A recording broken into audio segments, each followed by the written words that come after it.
الجزء الجاي ده هنتكلم عن الغايب الحاضر والحاضر الغايب. مفهوم ملخبط شويتين.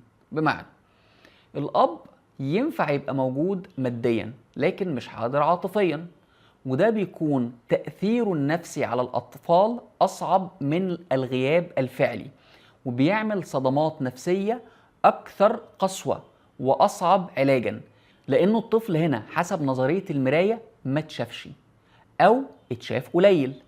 فتخيل كده تقف قدام المراية وتبص ما تلاقيش حاجة، ما انتش موجود، هوا شفاف، أو شايف الحاجات المفعصة اللي فيك، يعني شايف الحاجات السلبية اللي فيك، فتحس انك عبء وعالة على الكون.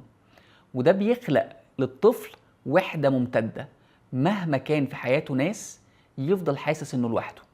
وده بيخلق وحدة ممتدة أكدت عليها نظريات التعلق، ويخلي ابنك أو بنتك يدور عليك.